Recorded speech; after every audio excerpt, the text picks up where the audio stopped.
Saney. Thank you, Mr. Speaker. The 2025 regulations, SRC regulation, goes to the core of public trust, fiscal discipline, and equity in our governance. Mr. Speaker, the Kenyan citizens are really weighed down by the high cost of living. Parliament must offer stewardship in ensuring fair and prudent use of these public resources, the taxes we collect. So SRC has the constitutional mandate to set and review state and public officers' remuneration. This regulation, therefore, Mr. Speaker, strengthens the same mandates of SRC and proposes to come up with a structure that is clear and an enforceable framework. Parliament should therefore ensure that that framework is legal, practical, and fair as much as is possible, Mr. Speaker. Mr. Speaker, on the wage bill, our wage bill has been very unsustainable, often crowding developmental expenditure, which is badly needed in this country. This regulation, Mr. Speaker, controls the recurrent expenditure without undermining service delivery, meaning there will be more funds for development at disposal if recurrent expenditure is maintained at the requisite levels, Mr. Speaker. We must therefore ask ourselves, do we really allocate money that in a way that benefits the common man? If we are to do that, then this regulation goes in a big way to make sure that we take care of the interest of the Kenyan public. In regard to equity and fairness in remuneration, Mr. Speaker, there has been a lot of discrepancies, disparities for work, similar work done by people across agencies and institutions. This regulation targets to harmonize that so that salaries and benefits operate on the principle of equal pay for equal work, Mr. Speaker. Otherwise, it will appear discriminative that the same work done by different people are paid differentially. That is discrimination to some, in a very big way. Mr. Speaker, this is essential for morale of our public service. It is essential for cohesion and professionalism in the public sector if it is so done.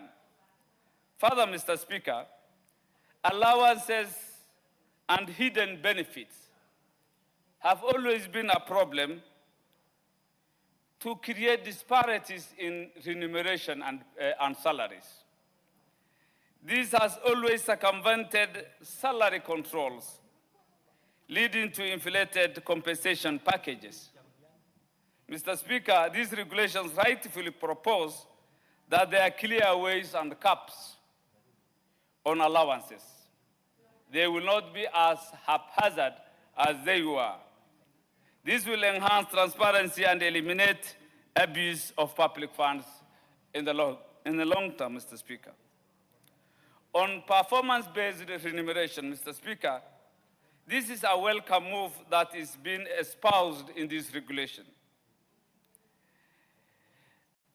There should be a tendency, or we must develop the practice of rewarding not only the holders of offices, but for delivering measurable results, Mr. Speaker.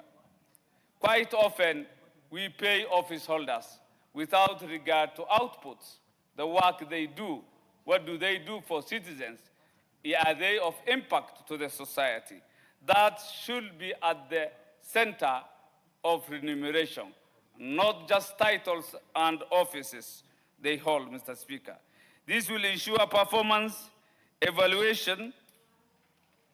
This will ensure public officers are rewarded not only for holding office, but for delivering measurable results.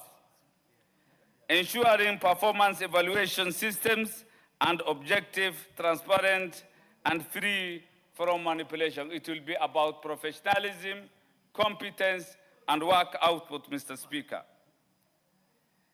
Mr. Speaker, we need to protect the talent of the human capital pool of this country and motivate them. This regulation really delves into that aspect.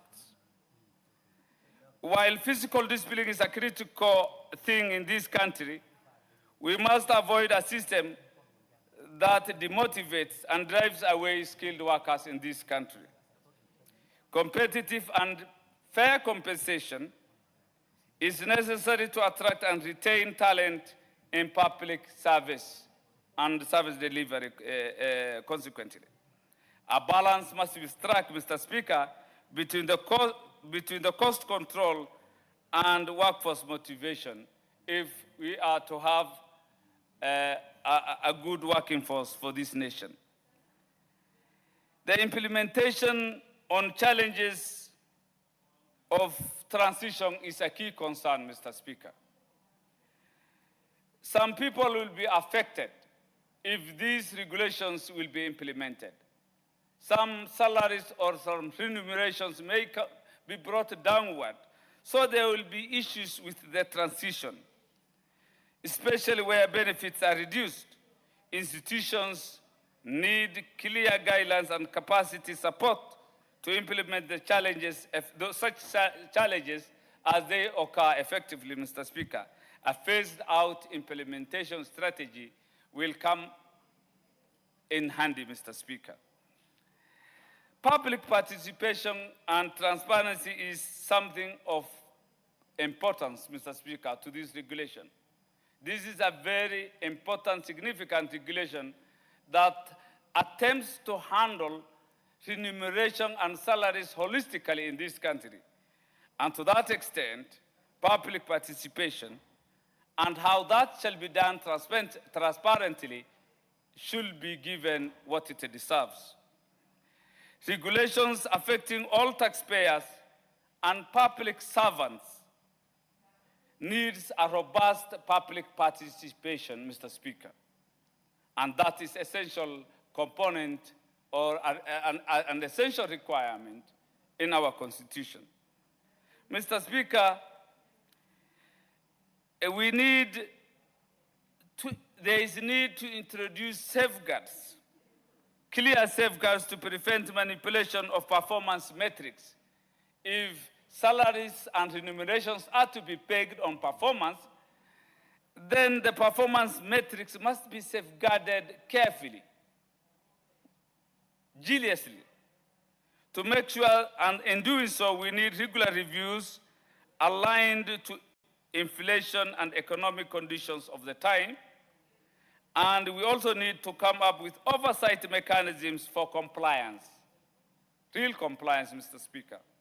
And finally, we need political and moral responsibility if these regulations are to see the light of the day. We must rise as Parliament above petty personal interests and stand for the Kenyan workforce, the engines that drive our economy, our workers. We need to motivate them, come up with laws that serve their interests, and give responsible guidelines, Mr. Speaker. The public are watching. It is time to support our working class. With those few remarks, I support.